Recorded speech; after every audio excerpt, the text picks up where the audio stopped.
बारुण प्रखंड में विदाई समारोह का एक कार्यक्रम आयोजित किया गया। आपको बता दें कि विदाई समारोह भी डीपीओ औरंगाबाद के दयाशंकर सिंह एवं बीईओ बारुण का भी उन्हें प्रभार था और उन्हें गरिमामयी सम्मान के साथ विदाई दी गई। आपको बता दें कि इस अवसर पर उन्हें अंग वस्त्र माला एवं सम्मान स्वरूप उपहार भेंट कर विदाई दी गई। कार्यक्रम में मुख्य रूप से अर्चना चंद्र यादव जो जन सुराज नेत्री एवं नवीनगर विधानसभा प्रतिनिधि है एवं उप प्रमुख के साथ शिक्षकगण, नेतागण एवं गण्यमान्य नागरिकों ने इसमें भाग लिया। वक्ताओं ने दयाशंकर सिंह के कार्यकाल की सराहना करते हुए कहा कि उनके नेतृत्व में शिक्षा स्तर में उल्लेखनीय जो है सुधार हुआ है और निश्चित रूप से उन्हें समाज में भाईचारे, प्रेम और शालीनता का आदर्श प्रस्तुत किया है।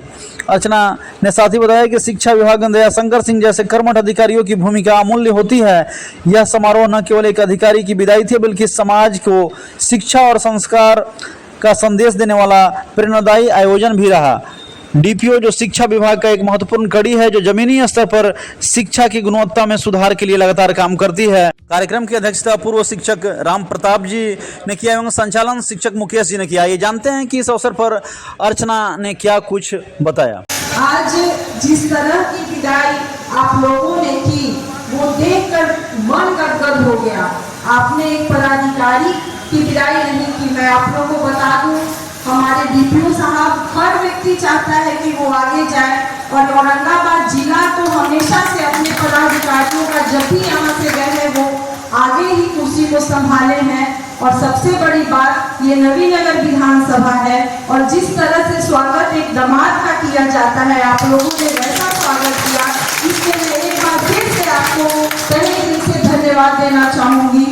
और खासकर जब ये महफिल सजी है तो ये गुरुओं की महफिल है।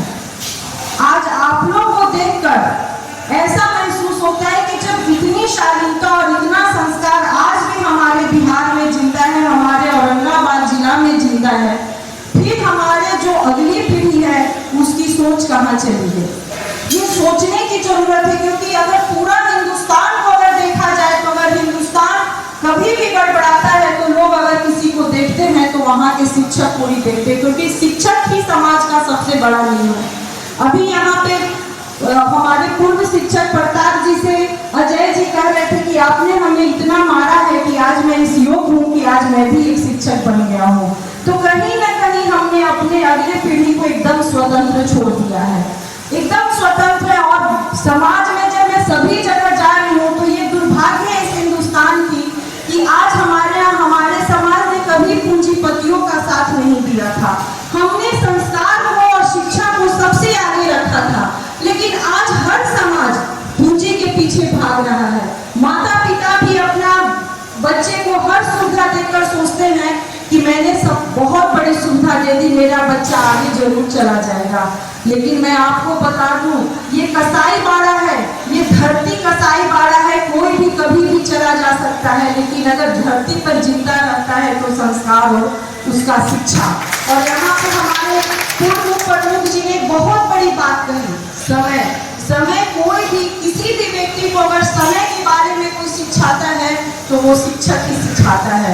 आज हमारे बीच से डीपीओ साहब डीओ बन के जा रहे हैं, ये समय था औरंगाबाद जिला को सेवा देने का, बारुण प्रखंड का सेवा देने का। अब कब ये वापस आएंगे ये किसी को पता नहीं। इसलिए जो भी हो, आप भी आज शिक्षक हैं, प्रताप भारती जी रिटायर कर गए, आप भी रिटायर कीजिएगा। समय है, आपके ऊपर बहुत बड़ी जिम्मेवारी है, समाज की बहुत बड़ी जिम्मेवारी है। आज समाज इतना भ्रमित है। आज हमारा समाज चलता था विचार पर, हमारा समाज चलता था, क्योंकि आप सभी जानते हैं कि बिना विचार के किसी की भी जिंदगी खूबसूरत नहीं हो सकती। हमें विचार देना होगा, अपने समाज को बताना होगा कि बिना विचार के तुम्हारी जिंदगी खूबसूरत नहीं हो सकती। अगर विचार गड़बड़ाता है तो अर्जुन का गांडीव भी छूटता है। आप सभी जानते हैं कि अर्जुन विचार से जब गड़बड़ाने लगे थे तो गांडीव छोड़ दिए थे, तो कृष्ण का कितना बड़ा उद्घोष हुआ होगा कि उस महाभारत का सबसे महानायक योद्धा हो गया।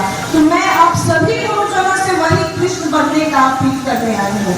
आपको बताना है, आपको समझाना है, क्योंकि आज बिहार, अगर आप शिक्षक है, इसलिए मैं आपसे कहना चाहती हूँ कि शिक्षा का अगर श्रेणी देखिएगा तो बिहार 28वें पैदान पर।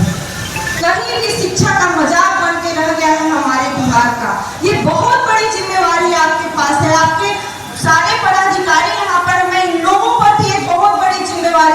शिक्षा दी।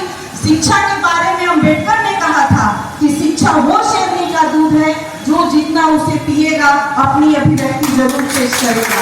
इसलिए मैं आप लोग से कहना चाहूंगी, आपको वो कृष्ण बनना होगा, क्योंकि हमारा बिहार महाभारत का अखाड़ा बन चुका है और कृष्ण की जरूरत है। जब इतना बड़ा समाज, इतना सुसज्जित समाज हमारे बिहार में है, तो क्यों ना हम अपने बच्चे को इतना अच्छा विचार दे दें, क्यों ना हम अपने समाज को इतनी अच्छी शिक्षा दे दें कि हमारा बच्चा भी अग्रणी भूमिका में आगे जाए। और ये जो दाग है बिहार पर शिक्षा के नाम पर 28वें पैदान का, वो दाग धोने का समय आप लोग के पास भी है, क्योंकि रिटायरमेंट सभी का आएगा। जीवन भी खत्म हो जाता है तो रिटायरमेंट भी आएगा।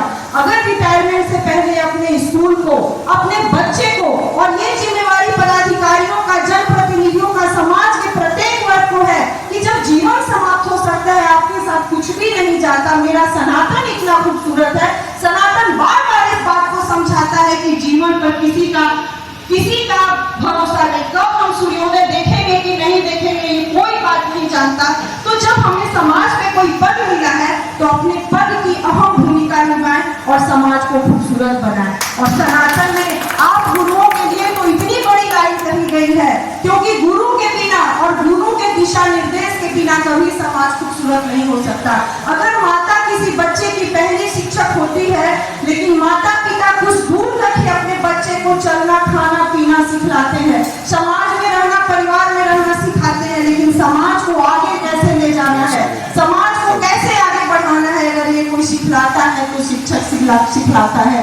इसलिए ये जो परंपरा है सनातन की, इसलिए मैं आप लोग से, खासकर मन संचालन महोदय से मैं कहना चाहूंगी, मैं खुद संस्कृत की बहुत अच्छी स्टूडेंट रही हूँ, और जिस तरह से इन्होंने सनातन का बात जब होता है तो संस्कृत की बात होती है, और संस्कृत हमें सब कुछ सिखलाता है। इसलिए मैं अपने गुरुओं से आप लोग के अभिवादन में, आप लोग के सम्मान में वो लाइन जरूर बोलूंगी, गुरु ब्रह्मा गुरु विष्णु गुरु देव महेश्वर गुरु साक्षात परम ब्रह्मा तस्मै श्री गुरुवे नमः। और ये आशा और विश्वास के साथ अगर हम भी समाज के लिए कुछ करने आए हैं तो मैं अपने सभी शिक्षकों से कहना चाहूंगी, जो दाग है बिहार पर 28वें पैदान का, उसको जरूर आप समाप्त कीजिए। इन्हीं बातों के साथ मैं अपनी वाणी को विराम देती हूँ। जय हिंद।